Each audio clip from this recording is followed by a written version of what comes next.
Oh So my goodness. Now, all of you are more credentialed than I am in this topic. And Deb isn't with us at the moment anyway. She's the one that launched it. What are we going to do to pass this on to the young people? So I want to just be the moderator here and, let you folks share the magnificent ideas that have been coming across in the comments. I have never seen a topic bring out that much involved discussion. I have to say I'm thrilled. Okay, Wilk, would you introduce yourself and then I'll have everybody introduce themselves as well because you're the newcomer here. Yeah, is my mic working, I guess? Yeah. It is. All we right. can, My name's Will Chancellor. I live in Eastern North Carolina, Bath, North Carolina. I've been in education for about 12 years. I was a PE teacher, a lonely PE teacher to start off. I started in a classical education school, private school. I did that for about 6 years, and then I became an administrator, dean of curriculum type position, and then that led to principal, where I was about 5.5 years. And for the last year and a half, I've been homeschooling 3 out of my 4 children. Wow. wow. It's a lot Fantastic. of work. Oh yeah, oh yeah. Yeah. Okay, Julianne, you're in my upper left corner, so I'm gonna call on you next. Okay. Well, I actually dithered about whether I should join this call because my only experience in education is with adults at work. And I don't have children. I have nieces. They're all grown now. So all I have are opinions. But I've got opinions, and Kathleen wanted me to be here. So if Kathleen wants me, I come calling. So yeah, I'm coming on a year as a member of LiLLiPub. I feel like it's getting close to that. And I'm just way into the Zettelkasten. It's doing amazing things for me, and it's not possible for all of that to happen without thinking back to, oh, what if? So that's me. Thank you. Thank you. I'm next to Julianne on my screen, so I'll go ahead and introduce myself. And I'm thrilled that Deb is here now because she's the one that launched this whole topic and got us going. But Julianne leads our Zettelcast program on the LiLLiPub YouTube channel. She got it started, it was her brainchild, and a number of us, 5 of us, are working on co-authoring a novel, which is kind of a crazy idea. But actually, it's not 5 of us writing, it's 10 of us because we're using our Zettelkastens as co-authors as well.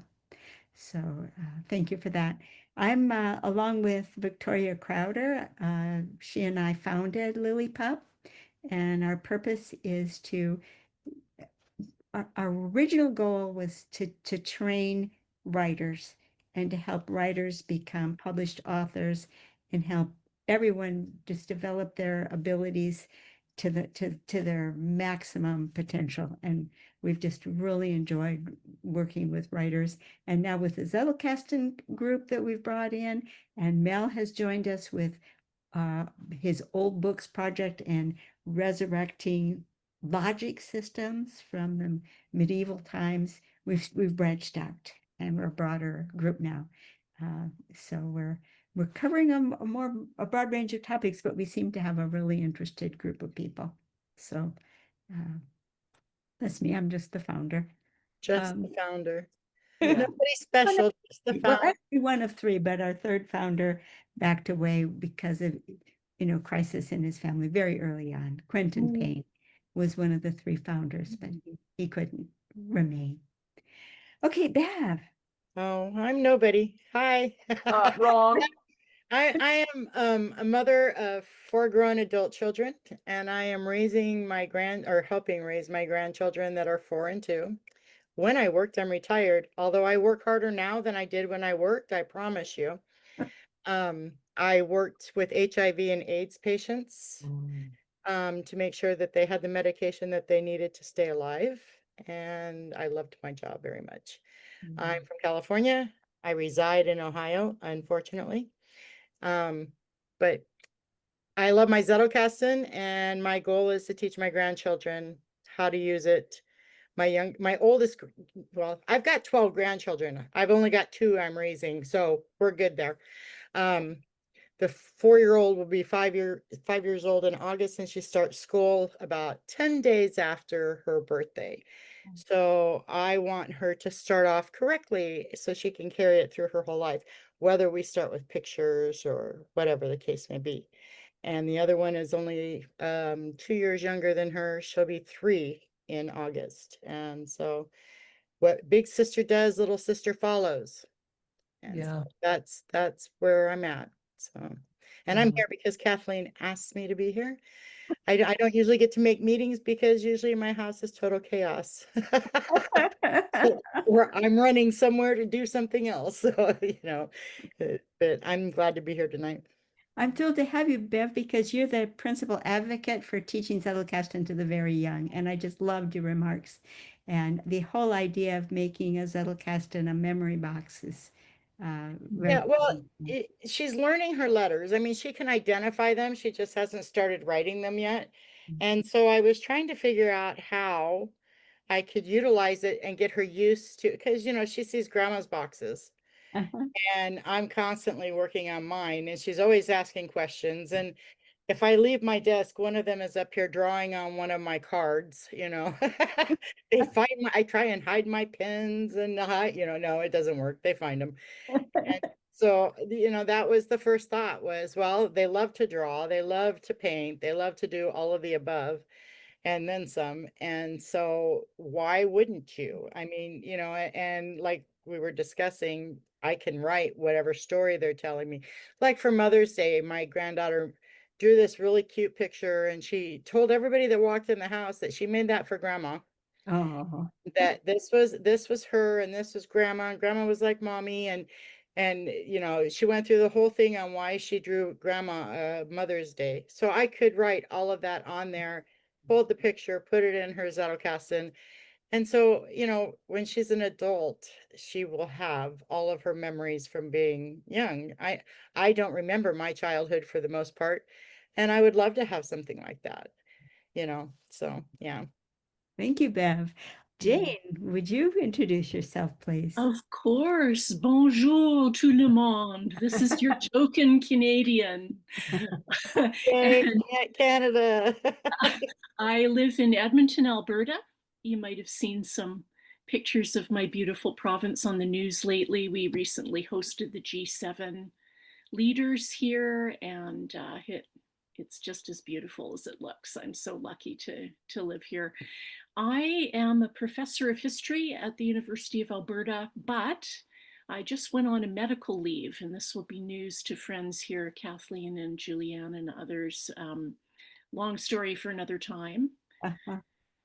The good news is I can't do too much work on my work writing, which Kathleen and the rest were helping me with in the fusion writing sessions on Saturday morning.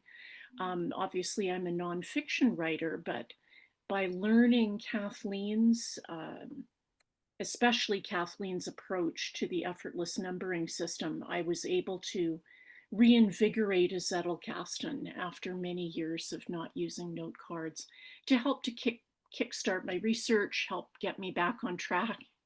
And that was going pretty well until it didn't. I have an extra administrative role, which I've had for the last 3 years, and these have been pretty tough years in higher education for a whole bunch of reasons, very stressful. So here we are. But I have a 25-year-old son who's in the UK doing a graduate degree now, but keeping a Zettelkasten. He's just doing bib cards for now, Kathleen, but when he gets home, he's going to try to build out some main cards and build proper boxes out of it. But I was thinking, prompted by what Bev had written in the comments there, thinking about him as a very young child, so, 3, 4 years old, where they love to make up stories about things and they love making songs about things. And oh, how I wish I had all of those somewhere, and he does too.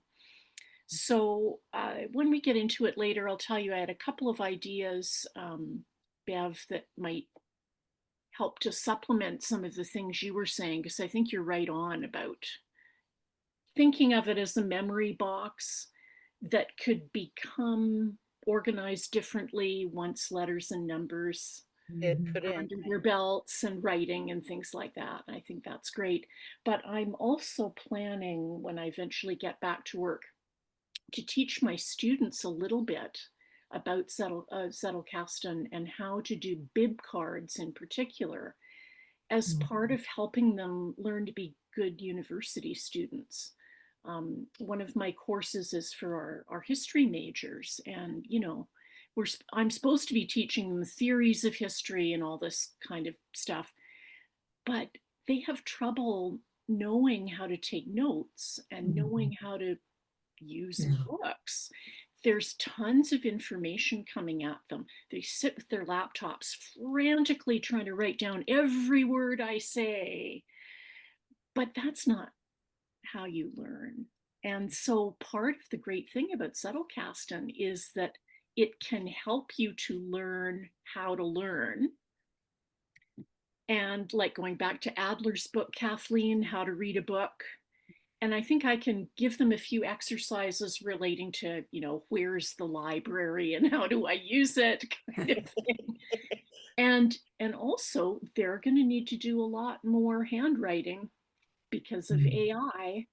All my colleagues and I are making them do in-class handwritten exams again because Silver lining. Love it. yeah, so they need to practice, right? So it has to be an analog Zettelkasten.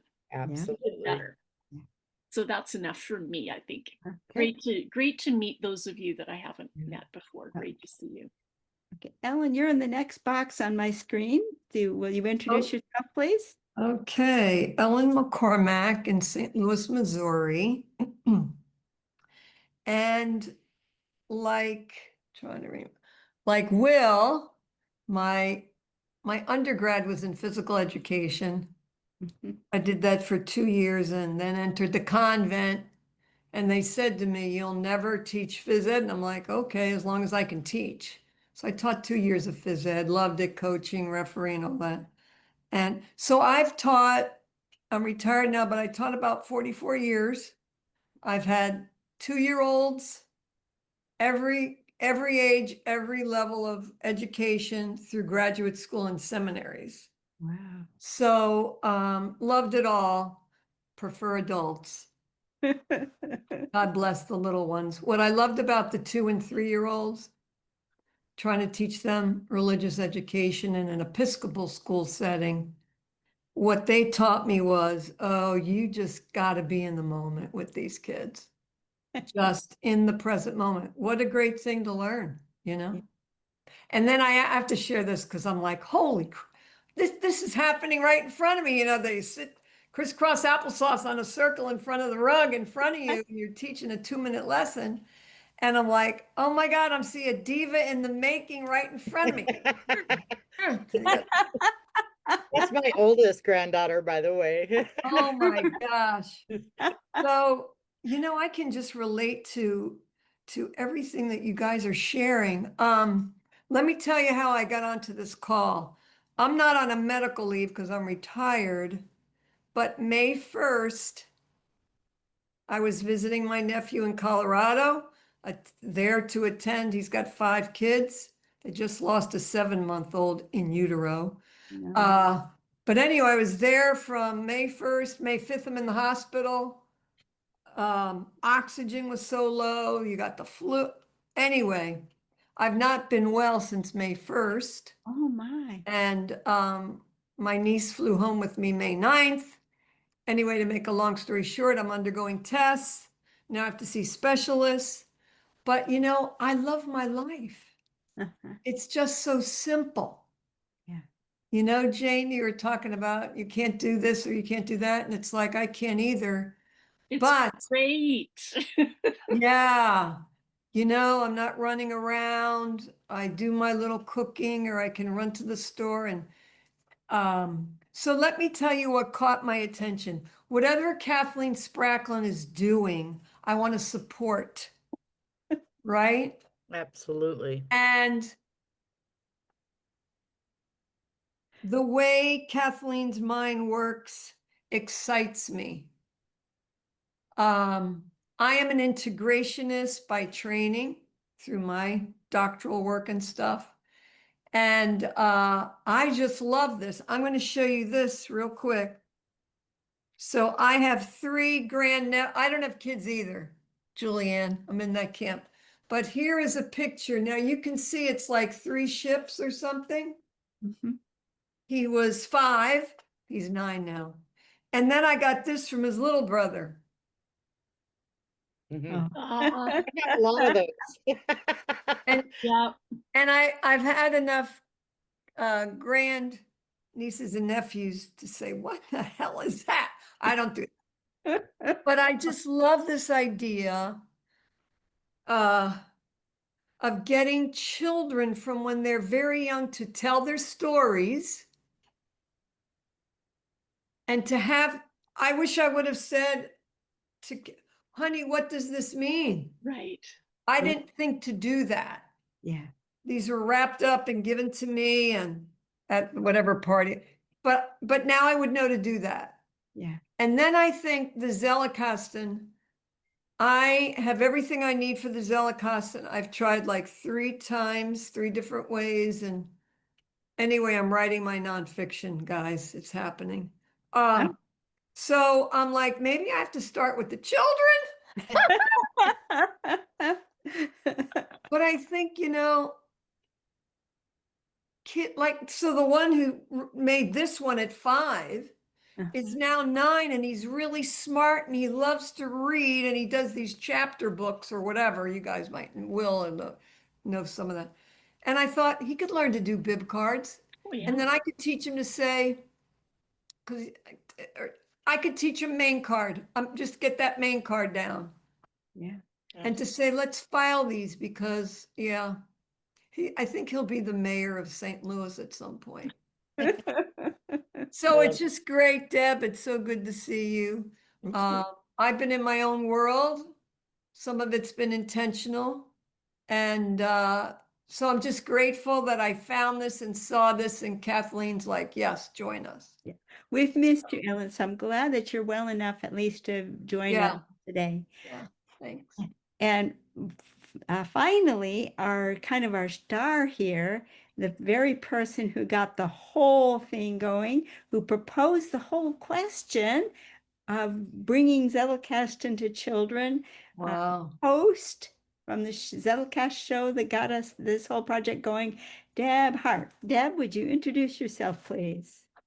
Oh, okay. Hi, I feel actually quite privileged to be in your company. This is quite the group, quite the group. Yeah, so I'm so happy to be here.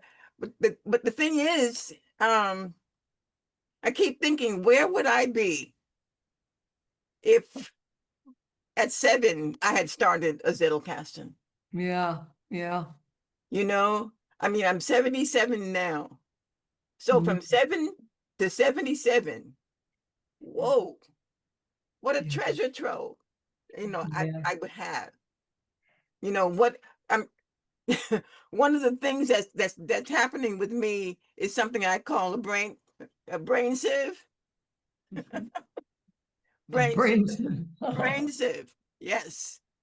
Um, I'm talking along, da da da da da da da da, and all of a sudden, the word will just fall through my sieve. It'll just, you know, brain sieve.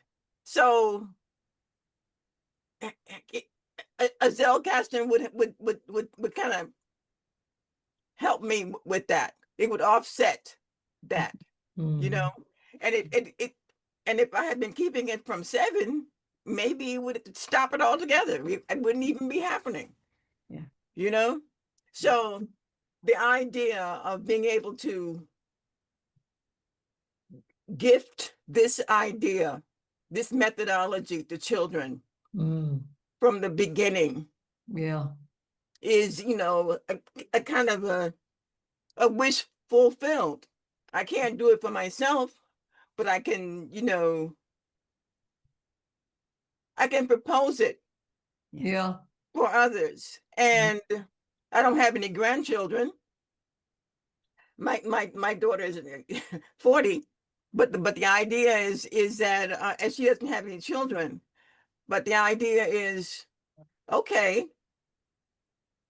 let it, like Julianne was talking on our it's about them youngins Zettelkast. Episode 38 for anybody who hasn't heard it. Okay. Episode 38, right. So what she said was, why theorize? Why theorize? Let's see if we can get this going, actually do it.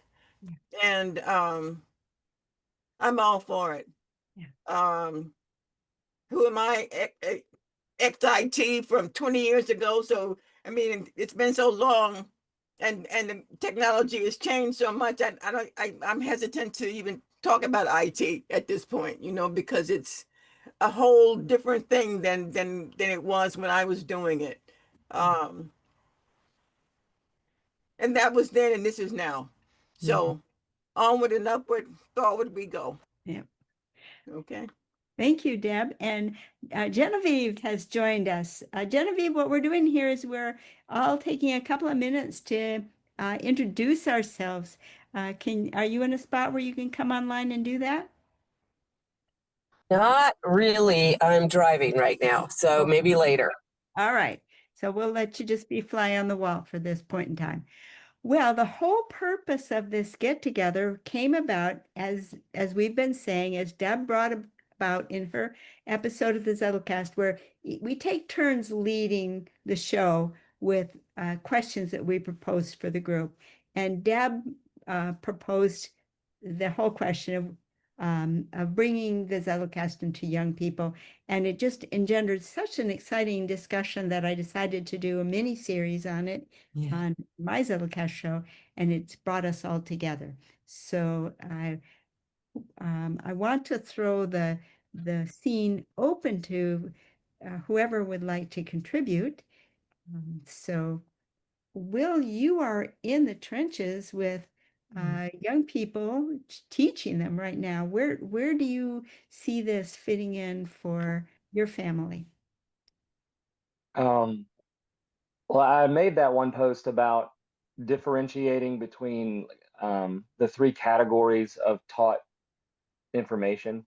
And I'm pretty sure I got that from Adler. I can't remember where the source is directly, but I think it could be looked up. But we used to teach that all taught information can be divided into kind of three groups. Concept, and the teaching form of a concept would be, I believe, a didactic, like just a lecture type of delivery, rote memorization, that type of thing. And then skills, which would be mimetic, do as I do. And then the third and most challenging would be the idea. And that would be more of like a Socratic dialogue type of thing.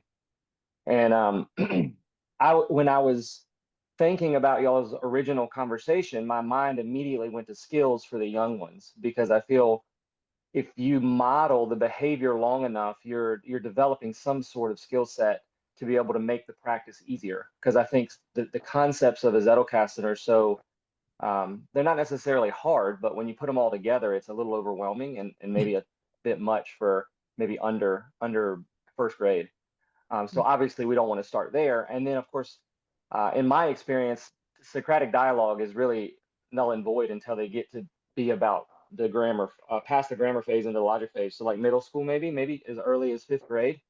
We've had a little bit of success in fifth grade, introducing my students to a curriculum called Lost Tools of Writing, which is just kind of an Aristotelian approach to persuasive writing, but it's popular within the classical paradigm. So we use that, but we had to modify it so much for the fifth grade mind that it really was just reading a fiction story and kind of acknowledging this is a character and this is an action that they did, and then I could maybe lead a dialogue in a direction.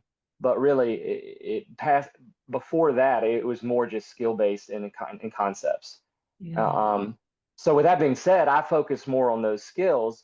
And for my kids, I knew instantly. I found the Zettelkasten maybe through Scott, maybe 8 months ago, give or take, and then found you, Kathleen, probably 4 months ago, and consumed everything that you had. And what I realized was that my kids definitely could benefit from this kind of thing. We have already started journaling. That was something that I did about a year and a half ago and just switched over completely. And my 10-year-old was really into that. She enjoys writing down her feelings, expressing different things she feels before bed or something like that, maybe like a prayer or something. And so those were working really well. And so when the Zettelkasten, it kind of just clicked for me, and I was like, I've got to teach this to my kids. And where my mind instantly went to was the skills. Like, I believe it was yeah, I think I pronounced it right in the post, a Lightner box. Is anybody familiar with that? Yeah, okay.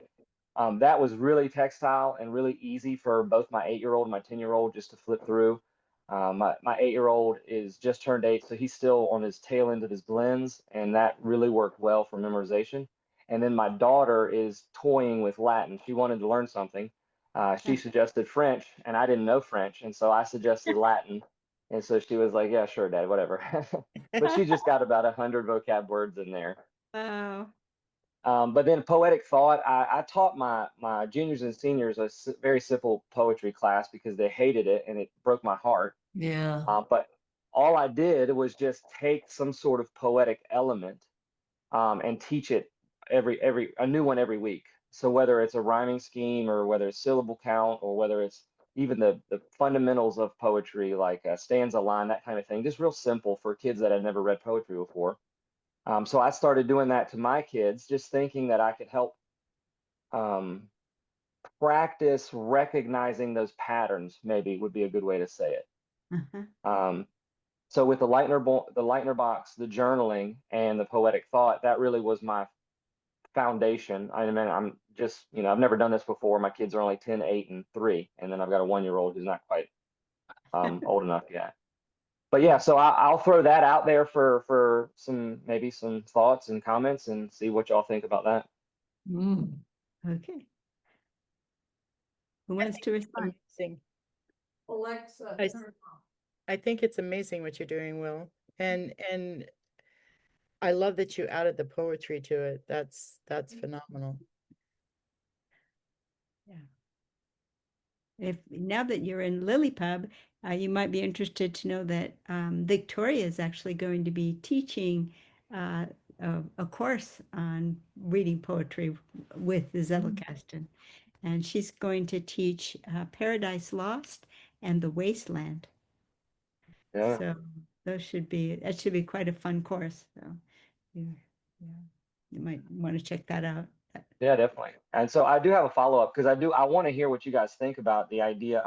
Do you think that at that young of an age, let's say before 5, um, am I onto something thinking about focusing mainly on the skills, or do you think the concept should come in some way, whether just introduction to the vocabulary? I mean, I don't know. What do you guys think? Well, I think you can get one of the most important concepts to my mind of the Zettelkasten is the interaction of ideas. Now, you've been saying that you really need to wait till middle school before they can handle abstract ideas, and I agree with you, that's probably true. But when you talk about interactions, they're quite capable of interactions at a very young age. And so if you're dealing with art cards, you could let the child pick, well, where do you want to put the new picture? What picture do you want to put the new one next to? Oh, why did you pick those two? What do they talk to those two pictures talk to each other? What do they say to each other? And that already gives them the concept of letting two cards in the Zettelkasten interact and form a conversation. And that's a very conceptual, but it's being taught at oh, this is fun. What did they say? It's taught at a play level, but it's still foundational to a Zettelkasten. Right. That might be clever language too. The idea, instead of having a conversation there, which ones want to play with each other? That's a good visualization. Well, that's like with my granddaughters. They're all the time drawing, and I've got papers everywhere.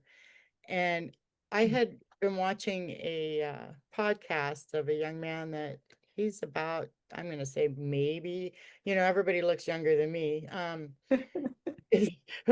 I start talking to somebody and I'm blown away when they're only 15, it's like, okay. I think he's probably in his early 20s.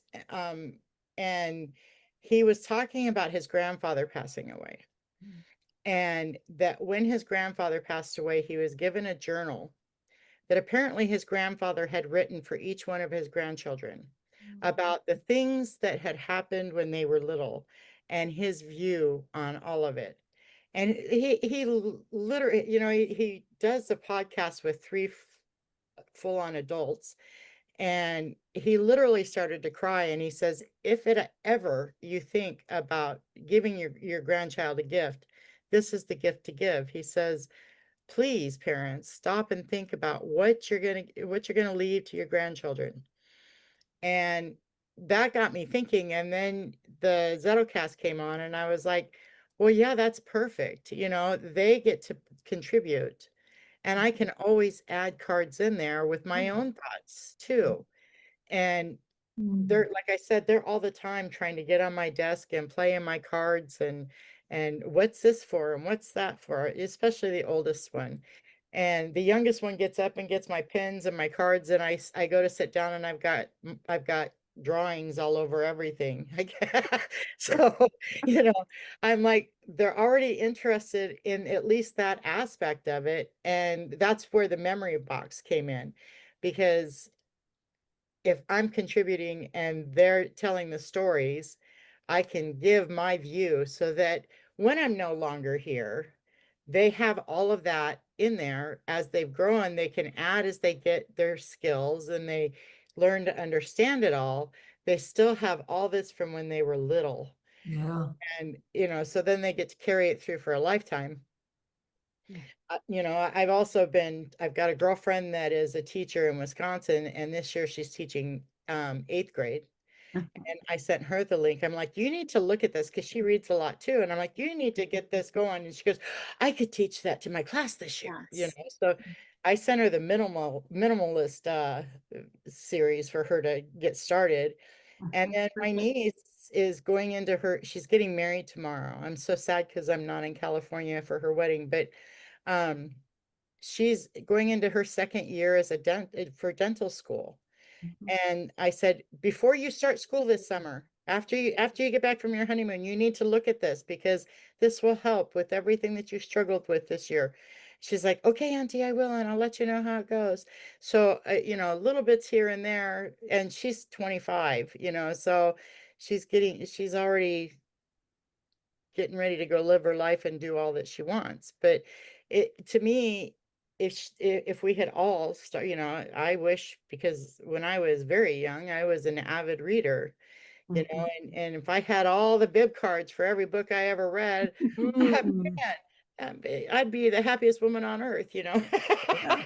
And so and my grandchildren are big readers. They love to be read to, and then they'll sit there with the book and tell me a different story than what the book is, but the pictures. And so, those are all things that I think contribute to starting them out. I don't think there's really an age that it has to be started, or that is better than another age. Even with your 1-year-old, if she's sitting with a crayon, you can always make notes of what the other kids were doing, what he or she was doing, fold that paper up, put it next to a card with the notes on it, so that when she's 21, she's got a picture from when she was 1.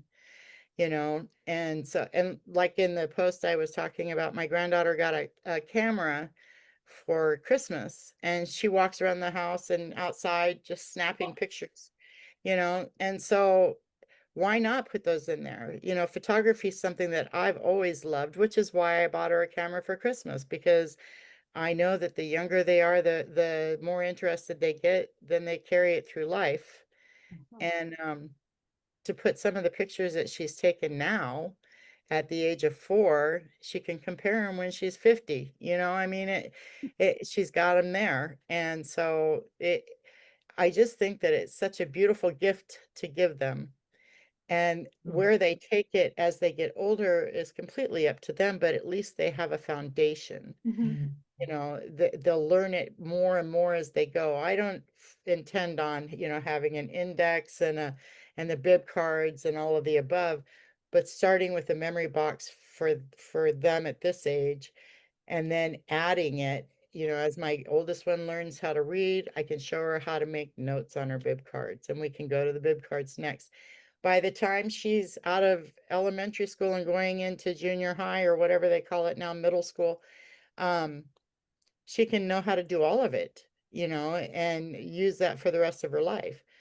But if it becomes part, you know, they say that it takes what, 6 weeks to form a habit. So if it becomes something that you do all the time and you instill it in them now, they'll carry it with them. Even if they don't keep it up to date all the time, they'll always know how to do it.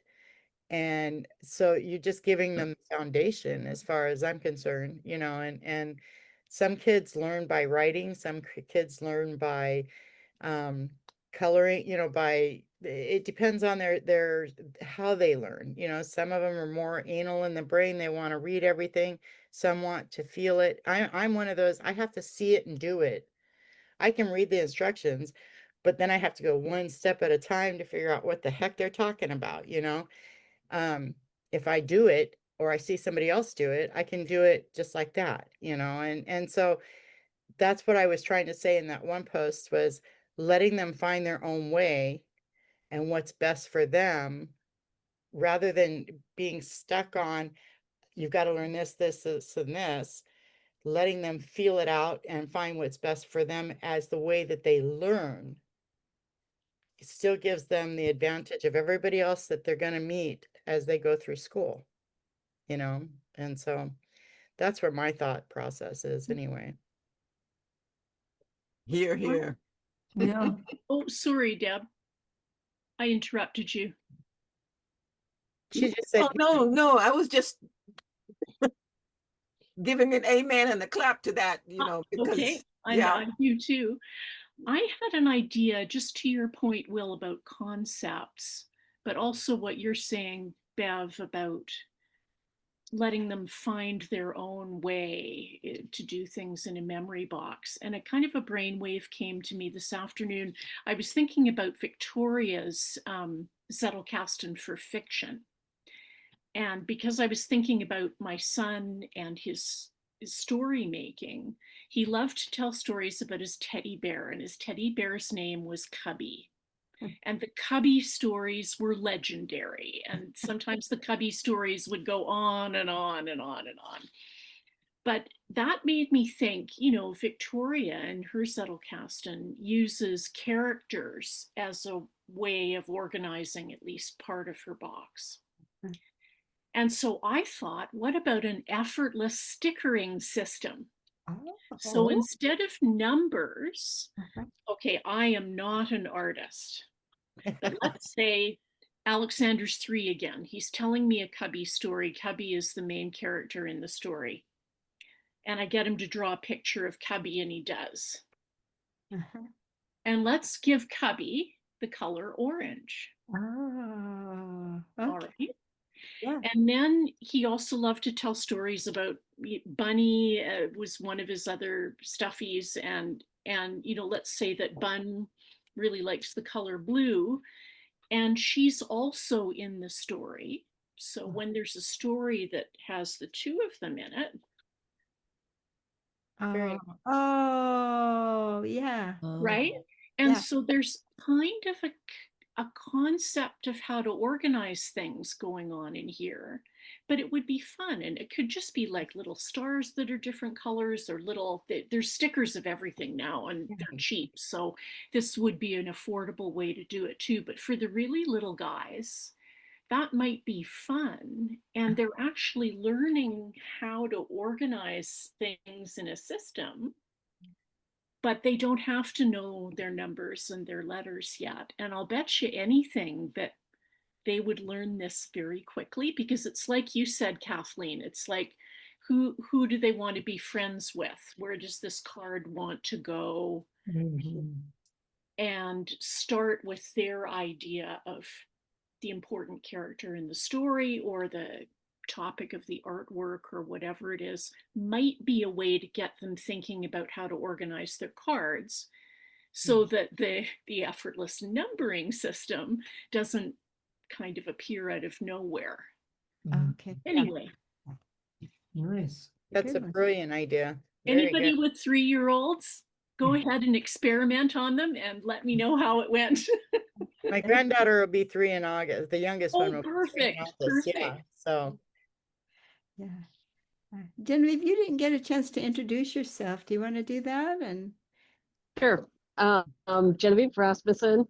I'm in Sacramento and relatively new to the whole world of Zettelkasten. I've been over on Scott Shepherd's site, where what makes it worthwhile most of the time, it seems to me, is Kathleen's presence. And so I finally came over here to see what was on her site, and I'm enjoying it. Been only a couple of weeks over here and haven't had a chance to dig into much. I'm still working full-time, demanding job and stuff. And so it's right now I'm maintaining and more of an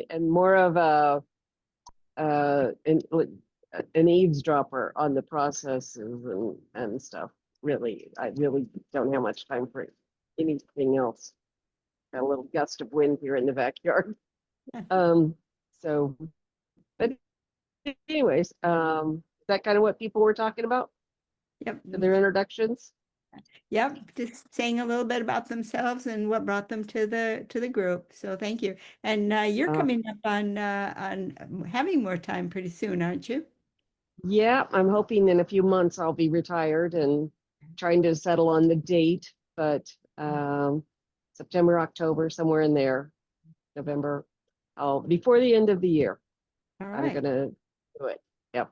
So Very yeah, very, very much looking forward to it. And I think that's what kind of drove my interest to begin with, is I've been spending the last couple of years, I work at a fairly high powered level. It absorbs a lot and it gives me a lot. You know, there's a lot of feedback. There's a lot of self-worth. There's a lot of mental stimulation. There's a lot of that, everything that comes from my career and the interactions I have with people. And I knew from having watched my father, who was in a similar type of a role, with our personalities, the hazards of not having something fulfilling. Yeah. you'll be And- walking around singing that song, "So Much Time on My Hands." Yeah, well, I know I'll be busy because I have a ton of hobbies. But what I also want is something that meets, not just fills the time, Yeah. but meets that mental stimulation and feedback to me. Because I know now, after thinking about it for several years, that this becomes, this is a huge part of what I get out of work, and one of the reasons that I'm been so reluctant to retire. Well, I'm glad to see you in this community, because that's one of the things that community does for us. And because we're all interested in different topics, we keep our minds active, learning what everyone else is up to and what's exciting them. Yeah, very much so. All of this stuff is so inspiring, and I had promised myself I was going to just hang back, but darn you. Hey, it wouldn't be worth watching if you weren't in it. Come on now. Oh, thank you. So one of the things that I have to be selective, like Scott says. I have a bib card going in my head. So many things I'd love to say.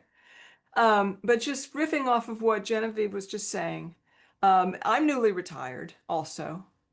And one of my favorite things in all of the 500 pages of Scott's book is where he talks about um, the the the purpose of contribution in the whole use of the Zettelkasten. It says learning for contribution. And yes, that's just a good thing for the world to be giving, right? That is almost like the gravy in a way, because when you file a main card and you keep, you keep encountering it, and it's just a kind of it's a little pocket of ideas, and there's something there. And who's going to make it except me? Whatever that something is. And what do I need to do to figure out, well, what is that something? And you're going to find gaps in it, it starts to totally inform your reading instead of your reading being kind of haphazard and, what's on the bestseller list or whatever. You start really being a demanding reader in order to contribute what you know is there. And Wow. Wow. before long, your Zettelkasten is riding you like you're a mule. It's the best. Julianne, that's beautiful. Beautiful. Oh my gosh. Wow. And to be exposed to that when you're 10, Yeah. look out. Yeah. Yep. Yeah. Look out. You know, when I was driving, I think it must have been you, Will, that was talking about children and stuff, and what do you go first, skills or concepts? And I thought that there might be a argument that the concepts may come first over the skills, because you could start talking about interactions between things to a very small child. And I think some of the others said, about like the teddy bear and the bunny and the interactions there. But just thinking about driving around with my children, and we used to do math problems this way, pick out numbers, and then we, they practiced math. But we could have been doing the same kind of thing with, okay, we just passed this farm, and and that that house over there. What do you think? What might be going on between them, or something? What did you see going on that might mean that they talk to each other or something? I mean, that might be a silly example, but you could do something like that. And then you were talking about the cards, Kathleen. There's actually a couple of games on the market. They're not really games. They're meant to have that kind of a stimulation with a child. They're boring as all get out when you do them as an adult. But they make pretty art projects and stuff, but they're pictures, and then you match them. They're not the same. They're all different, but why it's like dominoes. You pick a card. There, I think if I'm remembering right, there are two photos on a card. You pick one goes to the next one, and then somebody has to put one to the next. Yeah. So it makes this really interesting pattern altogether. We tried it with my sister, and my husband and I we didn't get into it, but I thought if I had a child, that would be a lot more interesting to see how their mind worked. Yeah. Yeah.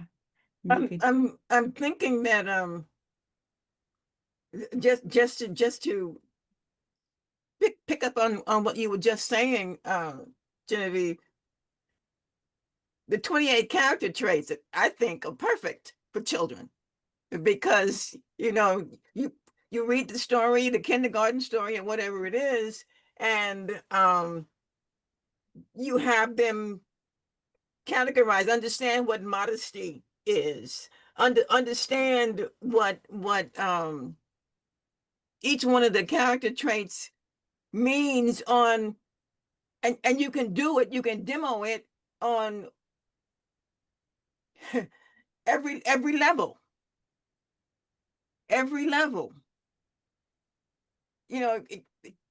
the simplest thing, the way that box you introduced to us the other day, Kathleen, um,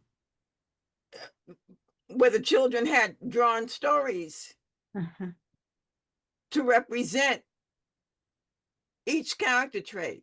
Yeah. That could be, I mean, what a wonderful dinner time conversation. Yeah. You know, for the child to understand what responsibility is, for the child to understand what orderliness is or the lack thereof, and what you get out of it, the various forms Yeah. that it can take. Yeah. Yeah. And they use it in the schools for positive discipline, but it could also be used in the family for positive discipline, where you catch a child sharing or being helpful or kind, and you could make a card for that occasion and put it in that memory box. Wow. Remember that time where the older sister helped the younger sister do something that she really wanted to do, or that she shared something precious with her younger sister? Those could be stories too. And it could all be character building along with keeping your Zettelkasten. As well as recognizing struggle. Mm-hmm. Yeah. Yeah. It's not about perfection. Yeah. Absolutely. My 5-year-old granddaughter, my son and his wife are going through a very nasty divorce, and she has struggled with anger, and so we praise her when she does the things that she knows she's supposed to do. And then we tell her it's okay to be angry. It really is. It's an emotion. You have to feel that. But you have to learn how to control it so it doesn't take up the rest of your day. And so that's some, looking at all the traits, those are all things, we focus on the kindness and the sharing and being helpful and all of those traits. But we also acknowledge that the in real life, things happen that are going to upset you and make you angry. And so how are we going to deal with that? Yeah. And we work through that on a daily basis. She sees her mom once a week, and it usually takes us a couple days to get back on an even keel, Yeah. where she's not upset or she's not angry or, whatever the case may be, however it goes. And I think that making cards for that's a brilliant idea, and it would just reinforce all the good things Yeah. as well as acknowledge the things that we struggle with. I think that's great. And we could do that and put it in a memory box,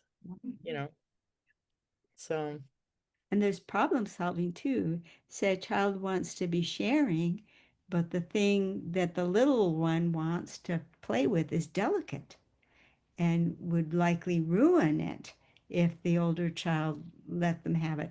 Then you have to problem solve. What could you do that would help the younger child be able to experience being part of it? Say the older child's making a model that for school or something that's delicate. Doesn't want to get ruined, but maybe you could let the younger child, play with the paints and the cotton balls or whatever are going into the bigger project, because you're problem solving and being creative. How can you, because not everything is like there is practicality involved too. absolutely. One of the things that I did, that I'm doing with Kathleen, our fearless leader. Oh boy, you know, um, the business of these character traits, and so once a month and once a week, actually, we have to write about a different aspect of a particular character trait that's being featured for the particular month, for the given month. And I just wrote a story, but in that story was orderliness in the pinnacle position. And pinnacle means it just kind of goes over your head. You just You don't get it. Yeah, you just yeah, don't. you just, what do you mean? dishes. What? I just had breakfast. I gotta go. And you don't think about washing those dishes. You just you're gone. You don't think about the fact that it's piling up and there's dust everywhere, and because you're so busy doing X, Y, Z. A la Sherlock Holmes, he's too busy solving cases to be neat. But the one example that came to me was we were just talking about the labeler. Remember the old time labeler where you could punch out the letters. Oh yeah, yeah. Right, and then stick it on the object, the shelf or whatever. Well, one of the examples that I had was this very, very, very meticulous housewife, mother, and how she was able to solve the problem of being able to accept the help of her ADHD daughter in her kitchen by doing what? Labeling the shelves. So the child was able to participate, and the mother didn't go crazy because the child said, "Oh, I got a map. I can put it here and here and here and here," and everybody was able to contribute. So all these aspects are available to us through the work that we can call Zettelkasten. Yeah. So I just wanted to toss that out there. Good toss. And one Nice thing that we're all toss. talking about here is kind of parental or grandparental involvement, right? And that's one of the reasons that in the Zettelcast episode, although we were focused, the question focused us on how can we make this happen in schools? But I think it's just as important that in addition to the schools, that the whole environment, the whole education environment for the child, which is their whole life until they're on their own, is a balanced approach. And it's not like you take notes when you're doing stuff because there's going to be a test, but you don't take notes when you're reading a book because you love it. Yes, you do take notes. Wish I had known that Yeah. for the first 60 years of my life. But on the other on that topic of how we get it into the education system, the more parents that teach their children, the more children are going to take it to school. And there's going to be an introduction there. Yeah. Whether Yeah. they're whether the kids are saying, I'm going to put that in my ZK or whatever words they use, because they can't say Zettelkasten or whatever the case may be. And their teacher says, well, what's that? When they start explaining it, then the teacher is going to maybe go to the parent and say, what is it that you're teaching your child? I mean, that there's a way in there. Yeah. The older they get and the more they use it, most kids, when they get in school, have a bunch of friends. And if it's working for one, the friends are going to want to know about it. And next thing you know, you've got a whole group of them using it. And so it kind of infiltrates into school that way, is how I look at it. I remember when I was growing up and things that they didn't teach us, we figured it out on our own, and so there's always that way in too. It's great to get teachers and educators involved too. But sometimes what the kids are doing, the teachers and educators adjust to. So there's that. Can I throw out, I don't know if this is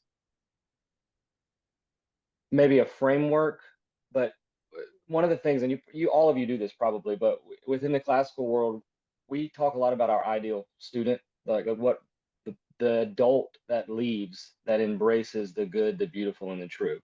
So that's our bullseye, our target.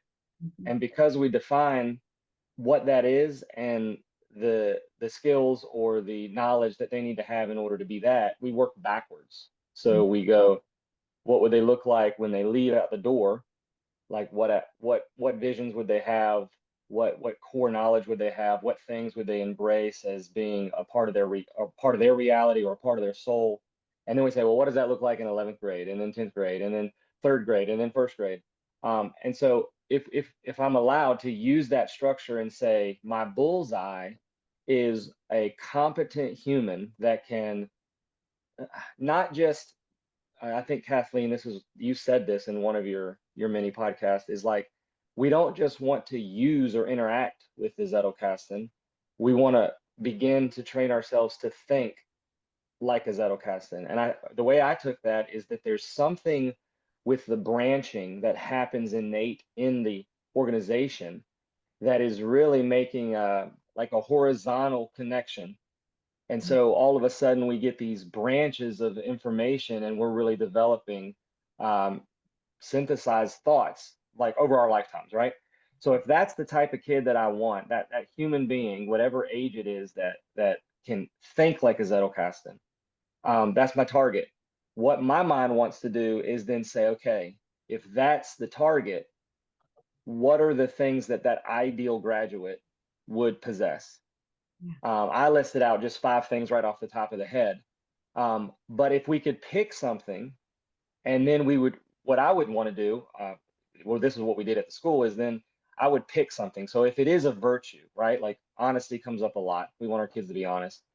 I would pick that one thing, and then I would say, okay, well, what would I need to do to cause honesty? What would I need to do to help give a foundation of understanding of what honesty is? What practices would habitualize honesty, which is, and we're all touching around this stuff, right? Like positive reinforcement, modeling, maybe quizzing at the dinner table, or what were you honest about today, or what were you dishonest about today? Comparison, definition. What components of a human that can think like a Zettelkasten, what would they need to have? And then if we could define that, then I could start working backwards, and I would feel like, okay, now I really can do this, because I can start to age appropriate the habits and the information in order to kind of shoot for that target. And that way, doing it that way, then the target doesn't move. We advance in age, but the target doesn't move. And so then I can add to it or take away from it accordingly. Brilliant. Yeah. You know what I love about this is the notion of relationality. Mhm. Everything is so interconnected. And kids can start learning that, I see, really early. Yeah. Yeah. Well, we're drawing near the limit of the time that we have available, so why don't we go through, and if you'd like to contribute some takeaway that you've gotten from this, that a sentence or two that you are going to be thinking about as we close this one, in case we do another one in the future at some point in time. So who'd like to start us off with something that they have as a takeaway? Well, now I have to figure out what the target is. Thanks, Will. Yeah. Yeah, and that's the hardest part, right? Well, there's so many options, and I think that's a good question. What's the target? And so that's what I'm taking away. That's going to be on my mind for the next couple weeks. What's the target? So besides memories, what's the target? Anyone else? My Zettelkasten is still so new that in a way I'm lucky, because when great ideas come up in groups like this, I can just start doing it because there isn't much there to disturb. And so I think I'm going to start thinking, which card in my box does this new card want to be friends with? I think that was you, right, Kathleen? I Yeah. think. Yep. Yeah. That is such a perfect way to think about it, as for kids, but frankly also for us, because the numbering thing, I mean, your system is as clear as anything I've ever encountered, and that's why I use it. But even so, and maybe especially with such a new main box, thinking about who it wants to be friends with will make it easier, I think. So thank you for that.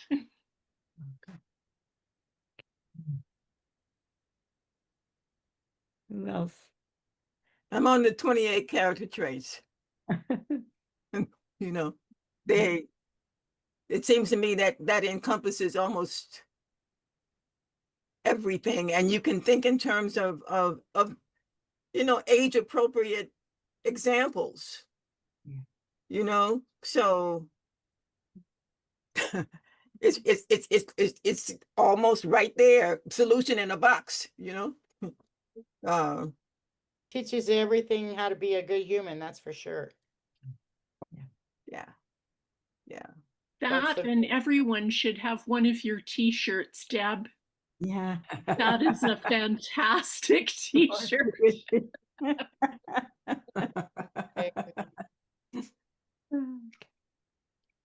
Anyone else want to contribute?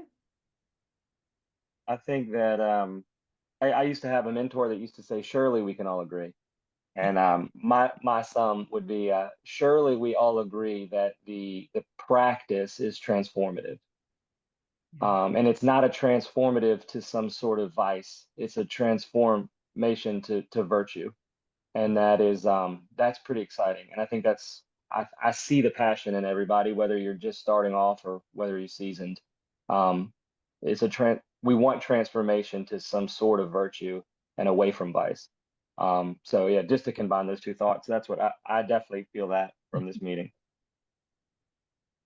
I would definitely agree that Zettelkasten will help lead you to the truth. And so I'll contribute mine, which is the idea that we're talking about cards being friends. And what would happen if you had two cards that were had the most say to each other, but they weren't agreeing? And that can also be at a certain age, a child could start saying, why aren't they agreeing? Why don't these two want to be friends?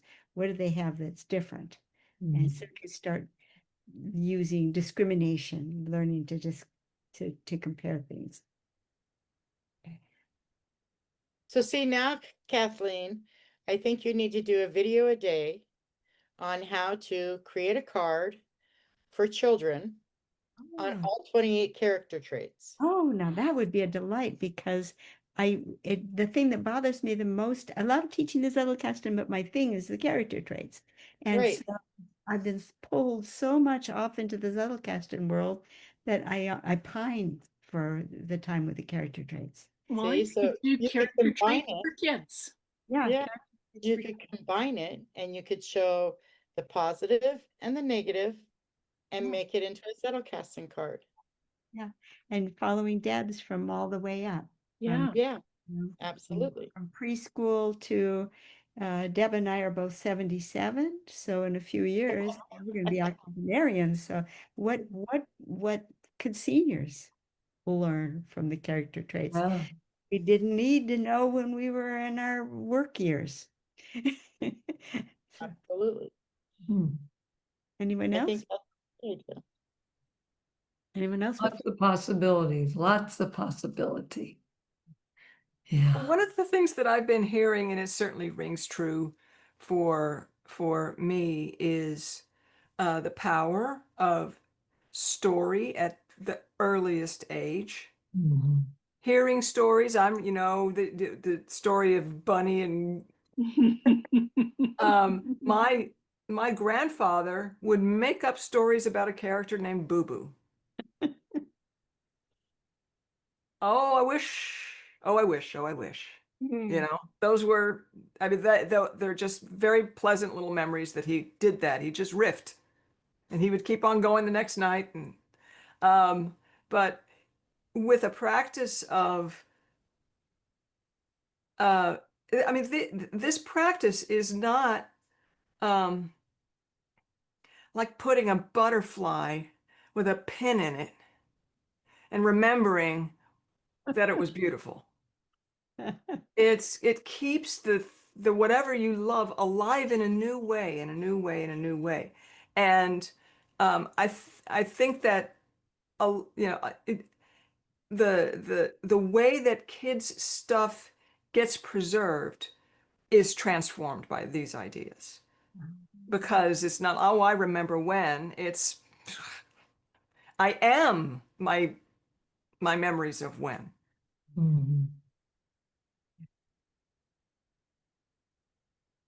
I love that. Yeah. Well, anyone else want to contribute before we wind it up?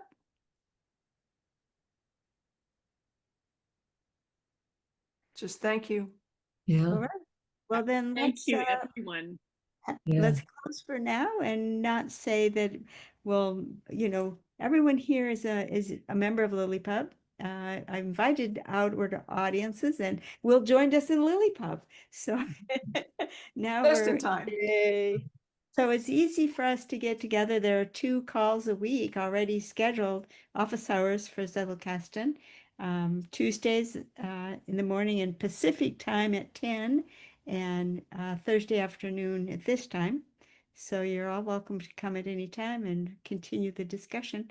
And we do record all of our calls, and like this one, we promise to share with the wider world, and we might share some of the others with the wider world too, if as members and contributors to the call are open to the idea. Great. Thank you, Kathleen. Thanks, Thank you. Kathleen. Thank you. Take care, everybody. It was nice meeting everybody. Yeah. Bye-bye. Yeah.